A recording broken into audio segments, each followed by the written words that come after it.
आज हम मनुस्मृति के द्वितीय अध्याय के श्लोक संख्या 93, 94, 95, 96 और 97 इन श्लोकों का अनुवाद एवं व्याख्या करेंगे। ये क्रम नीचे से शुरू हो रहा है, तो आप नीचे से ध्यान दीजिए श्लोकों पे। इससे पूर्व के श्लोकों में इंद्रिय संयम पर चर्चा हुई थी। मनु ने 10 इंद्रियों के नाम गिनाए थे।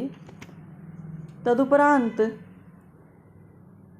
ज्ञानेंद्रिय और कर्मेंद्रियों का विभाजन और साथ ही एकादश इंद्रिय जो मन है उसकी उभयात्मकता के विषय में बताया था।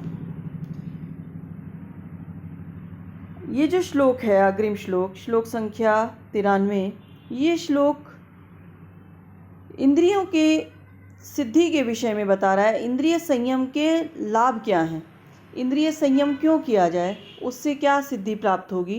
क्योंकि यह प्रश्न मन में उठना स्वाभाविक है कि इंद्रिय संयम पे इतनी बात क्यों की जा रही है। तो ब्रह्मचारी जीवन में या कहें जीवन में प्रत्येक चरण में इंद्रिय संयम का विशेष महत्व है, किंतु ब्रह्मचारी जीवन में जहाँ पर ज्ञान प्राप्त करना है वहाँ इंद्रिय संयम बहुत ही महत्वपूर्ण भूमिका निभाता है। तो ये जो श्लोक है इस प्रकार है, इंद्रियाणां प्रसंगेन दोषं ऋच्छति असंशयं सन्नियम्य तु तान्येव ततः सिद्धिं नियच्छति। कहा, इसका अन्वय देखिए, इंद्रियाणां प्रसंगेन, अर्थात इंद्रियों के प्रसंग से, उनमें प्रसंग का अर्थ है यहाँ पर आसक्ति। इंद्रियों में यदि आसक्ति है तो उस आसक्ति से असंशयम, निश्चित रूप से, दोषम ऋच्छति, मनुष्य दोष को प्राप्त करेगा। ये इनका कहना है कि इंद्रियों में यदि आसक्ति है तो मनुष्य को निश्चित ही दोष लगेगा, वह कामादि दोषों से दूषित हो जाएगा। ये कहा गया। फिर कहा कि सन्नियम्य तान्येव ततः सिद्धिं नियच्छति। तान्येव, उन्हीं इंद्रियों का, संनियम्य, यदि वह संयम कर ले, उनको नियंत्रण में ले ले, तो सिद्धि को प्राप्त कर लेता है, सिद्धि प्राप्त होती है उसको, ये कहा गया। तो इस प्रकार से इस श्लोक में मनु ने इंद्रियों के संयम के विषय में बताया है कि इंद्रिय संयम से किस प्रकार सिद्धि की प्राप्ति होती है। 2 बातें कही हैं स्पष्ट रूप से कि यदि इंद्रियों के वश में हो जाएंगे तो जीवन दूषित हो जाएगा, हम विषयों के उपभोग से दूषित हो जाएंगे, उनके वशीभूत हो जाएंगे। इंद्रियों के वश में आने से आसक्ति, राग आदि, काम आदि दोष जो हैं, राग है, द्वेष है, ईर्ष्या है, इनसे युक्त हो जाएंगे। यदि इंद्रियों को संयम में रखेंगे, यदि इंद्रियां हमारे वश में रहेंगी तो हम सिद्धि को प्राप्त करेंगे। तो 2 स्थितियां हैं, या तो इंद्रियों के वश में हुआ जाए या इंद्रियों को वश में किया जाए, ये यहाँ पर कहा है। तो इंद्रियों के वश में यदि हो जाएं तो दोष लगेंगे और सिद्धियां प्राप्त नहीं होंगी, जो जीवन का लक्ष्य है वो प्राप्त नहीं होगा। किंतु यदि इंद्रियों को वश में किया जाए तो सिद्धि को प्राप्त किया जा सकता है, ये यहाँ पर कहा। अब बात आती है, एक प्रश्न उठता है यहाँ पर कि क्या इंद्रियों का संयम इतना आवश्यक है? क्या यदि मन में कोई इच्छा आई है तो उसकी पूर्ति न की जाए? यदि किसी विषय के आस्वादन की इच्छा है तो क्या उसकी पूर्ति नहीं की जाए? तो मनु का इसमें कहना है कि विषयों के उपभोग से इच्छाएं शांत नहीं होती, वरन वो बढ़ती हैं। और उसके लिए उन्होंने एक उदाहरण दिया है कि जिस प्रकार यज्ञ में घृतादि से अग्नि शांत नहीं होती, बढ़ती है, उसी प्रकार से इच्छा जो है एक अग्नि है और उसमें जब विषयों का घी पड़ता है तो वह और अधिक बढ़ती है, न कि शांत होती है। तो ये श्लोक इस प्रकार है, श्लोक संख्या 94। न जातु कामः कामानाम् उपभोगेन शाम्यति, हविषा कृष्णवर्त्मेव भूय एवाभिवर्तते। तो कहा कामः कामानाम, कामः मतलब कामना, कामानाम अर्थात विषयों का, और उपभोगेन उपभोग से, कामना जो है वो विषयों के उपभोग से, जातु न शाम्यति अर्थात कभी भी शमन नहीं होती, कभी भी उसका शमन नहीं होता। वह कामनाएं कभी भी विषयों के उपभोग से शांत नहीं होती। कामः का अर्थ है मन की अभिलाषा, और कामानाम का अर्थ हुआ विषयाणाम, विषय, और उपभोगेन अर्थात उपभोग से, विषयों के ग्रहण करने से, उनके आस्वादन से, उनके उपभोग से कभी भी शांत नहीं होती कामना। कहा कि क्या होता है, क्यों शांत नहीं होती? तो उदाहरण दिया कि हविषा कृष्ण वर्तमा, हविषा अर्थात जो घृतादि जो हवि हैं उनके द्वारा, कृष्ण वर्तमा का अर्थ है अग्नि, जिसका कि मार्ग कृष्ण है, जो धुएं से जिसका मार्ग कृष्ण हो जाता है, इसलिए कहा कृष्ण वर्तमा। तो ये जो अग्नि है, ये घृतादि जो हैं हवि, उनसे कहा कि कृष्ण वर्तमा एव भूय एव अभिवर्धते, भूय एव अभिवर्धते अर्थात ये जो अग्नि है, इसके समान जो हमारी कामनाएं हैं ये और अधिक बढ़ती हैं, शांत नहीं होती हैं। ये यहाँ पर कहा गया। तात्पर्य ये है कि प्रतिदिन वांछित भोगों को प्राप्त हो जाने पर भी जो भोग हैं उनकी कामना हमेशा बनी ही रहती है, ये यहाँ पर कहा गया है। तो इसलिए मनु का ये मत है कि कितना भी इच्छाओं को पूरा करने की कोशिश करो, इच्छाएं कभी भी पूरी नहीं होती। ये उस अग्नि के समान है इच्छाएं, जिसमें जितना भी घी डालो वो और अधिक बढ़ती ही जाती है। अब कहा श्लोक संख्या 94 कि विषयों की जो उपेक्षा करता है वो श्रेष्ठ है। इस श्लोक में कहा गया, श्लोक इस प्रकार है, यश्च एतान प्राप्नुयात् सर्वान् यश्च तान केवलांस त्यजेत प्रापणात् सर्वकामानां परित्यागो विशिष्यते। कहा कि यश्चैतान प्राप्नुयात्, जो इन सब कामनाओं को प्राप्त कर लेता है, और कहा यश्चैतान केवलांस त्यजेत, और जो है केवल इनका त्याग करता है। एतान केवलांस त्यजेत अर्थात जो केवल इनका त्याग करता है। तो उन दोनों में दो व्यक्ति बताए हैं, दोनों व्यक्तियों की यहाँ तुलना की है। यश्चैतान प्राप्नुयात्, जो इनको प्राप्त कर लेता है, किनको? इन सर्वान इन सभी कामनाओं को जो प्राप्त कर लेता है। यश्चैतान केवलांस त्यजेत, और जो केवल इनको त्याग देता है। प्रापणात् सर्व कामानां परित्यागो विशिष्यते। तो इन दोनों में यदि तुलना की जाए तो कामनाओं को प्राप्त करने वालों की तुलना में जो परित्याग करने वाला है विशिष्ट होता है, वो उनसे अधिक विशेष होता है, ये कहा गया है यहाँ पर।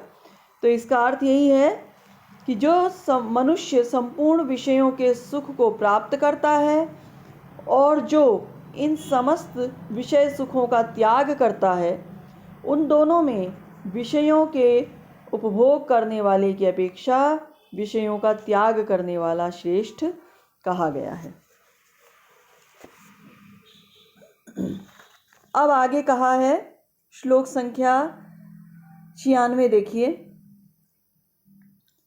न तथैतानि शक्यन्ते संनियन्तुम् असेवया विषयेषु प्रजुष्टानि यथा ज्ञानेन नित्यशः। इंद्रिय संयम के उपाय बताए हैं इसमें। अब इतनी बात बता दी, कहा कि जो परित्याग करने वाला है विषयों का वही श्रेष्ठ है। तब प्रश्न ये उठता है कि भाई विषयों का परित्याग करना तो अत्यंत कठिन है, विषयों का त्याग के प्रति अनासक्ति होना अत्यंत कठिन है। ऐसे कौन से उपाय हैं जिनसे विषयों का परित्याग किया जाए, जिससे कि विषयों का परित्याग हो और इंद्रियों का संयम हो। तो इस श्लोक में इंद्रिय संयम का उपाय बताया है। कहा कि विषयेषु प्रजुष्टानि तानि असेवया संनियन्तुं तथा न शक्यन्ते यथा नित्यशः ज्ञानेन नियन्तुं शक्यन्ते। कहा कि नित्य प्रति जो ये इंद्रियां हैं, न तथैतानि शक्यन्ते संनियन्तुम् असेवया। कहा कि ये जो विषयों में लगी हुई इंद्रियां हैं, ये ज्ञान के द्वारा सर्वदा वशीभूत की जा सकती हैं, वैसी असेवन से नहीं। कहने का अभिप्राय है कि आप इनका विषयों का असेवन करेंगे तो इनको नियंत्रित करना, विषयों में लगी हुई जो इंद्रियां हैं इनको असेवन से हम वशीभूत नहीं कर सकते, किंतु ज्ञान के द्वारा हम इनको वशीभूत कर सकते हैं। इसलिए ज्ञानार्जन करना चाहिए, जिससे कि ज्ञानार्जन के द्वारा हम इनको वशीभूत कर सकें। जैसे इस श्लोक का अर्थ पूरा देखिए। विषयेषु अर्थात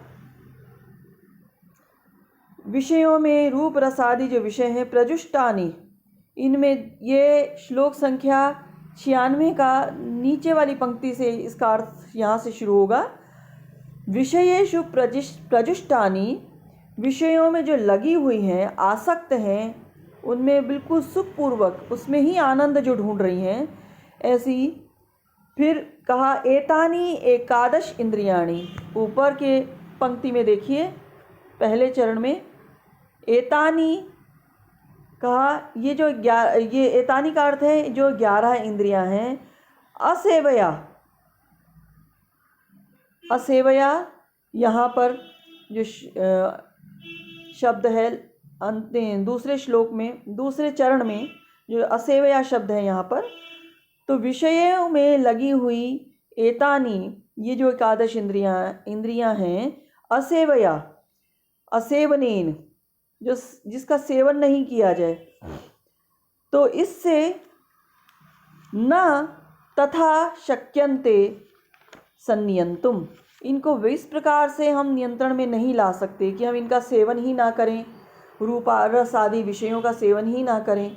हम यदि मीठा ही ना खाएं तो हम इसका, यदि किसी को मीठा खाने की इच्छा हो और वो मीठा ही ना खाए और उसका परित्याग कर दे, असेवन कर दे, तो क्या इससे उपशमन होगा? कहा कि नहीं, इससे उपशमन नहीं होगा।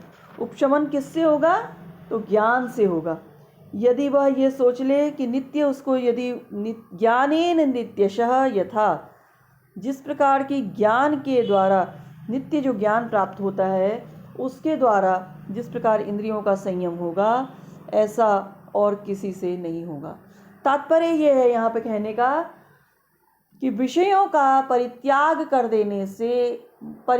कर देने मात्र से इंद्रियों पर संयम नहीं होगा, लगाम नहीं लगेगी, अपितु ज्ञानार्जन करने से ही हम इंद्रियों को वश में कर सकते हैं और इनके विषयों से दूर रह सकते हैं। ये यहाँ पर कहा गया। तो इस श्लोक में विषयों के परित्याग की क्योंकि पूर्व में बात आई कि हम विषयों का परित्याग कर दें तो ऐसा, तो हम उसको कहा कि श्रेष्ठ है। तो विषयों का परित्याग केवल कर देने से श्रेष्ठता नहीं आएगी, ज्ञान पूर्वक परित्याग करने से श्रेष्ठता आएगी, ये कहने का अभिप्राय है। तो पहले हम बिना सोचे समझे विषयों का परित्याग करने की अपेक्षा हम ज्ञान के द्वारा विस्तृत समझ रखते हुए विषयों का परित्याग करेंगे तो वो अपेक्षाकृत अधिक युक्तियुक्त और श्रेष्ठकर होगा, ये यहाँ पर कहा गया। अब जो अगला श्लोक है वो देखिए, श्लोक संख्या 97। वेदास्त्यागश्च यज्ञाश्च नियमाश्च तपांसि च न विप्रदुष्ट भावस्य सिद्धिं गच्छन्ति कर्हिचित्। इसका अन्वय देखिए, विप्रदुष्ट भावस्य वेदाः त्यागः यज्ञाः नियमाः तपांसि च कर्हिचित् सिद्धिं न गच्छन्ति। कहा कि मन के संयम के बिना सिद्धि नहीं है, ये श्लोक में कहा गया है। विप्रदुष्टस्य भावस्य, जो दूसरी पंक्ति में श्लोक संख्या 97 की दूसरी पंक्ति अर्थात श्लोक का तीसरा चरण, इसमें कहा गया है, उस शब्द को लेते हैं हम।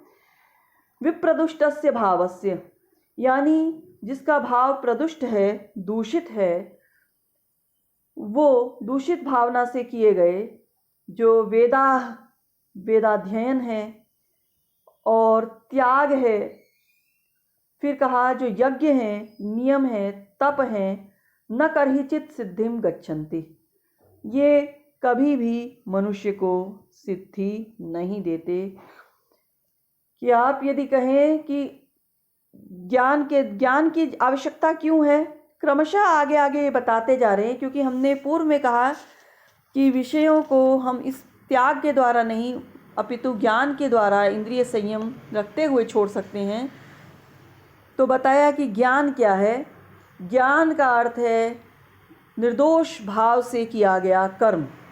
तो जो विप्रदुष्ट भाव से करता है काम, वो चाहे वेदाध्ययन कर ले, चाहे त्याग कर ले, यदि उसके मन में दोष है, अहंकार है, राग है, द्वेष है, यदि इस प्रकार के दोष हैं और वो वेदाध्ययन करता है, यदि उसके अंदर ईर्ष्या है, द्वेष है और इस प्रकार के वो त्याग कर लेता है अहंकार के भाव से, अथवा यज्ञ करता है, नियम करता है, तप इत्यादि करता है, तो उसको किसी भी प्रकार की सिद्धि प्राप्त नहीं होती। इसलिए स्पष्ट कहा है, न विप्रदुष्ट भावस्य सिद्धिं गच्छन्ति कर्हिचित्। अगर भाव में दोष है तो कभी भी सिद्धि की प्राप्ति नहीं होगी। इसलिए भाव का शुद्ध होना, मन का शुद्ध होना अत्यंत ही आवश्यक है, ये यहाँ पर कहा गया। और ये मन किससे शुद्ध होगा? ज्ञान से। इसीलिए पूर्व में ज्ञान कहा गया और यहाँ पर इसका प्रयोजन बताया गया कि ज्ञान का प्रयोजन क्या है? मन की दूषणता को दूर करना और मन को शुद्ध करना। तो इस प्रकार से इन श्लोकों का आप अनुवाद कीजिए, व्याख्या कीजिए और इन्हें तैयार कर लीजिए। यदि असाइनमेंट मिलेगा तो आप इन्हें लिखकर दिखाएंगे। धन्यवाद।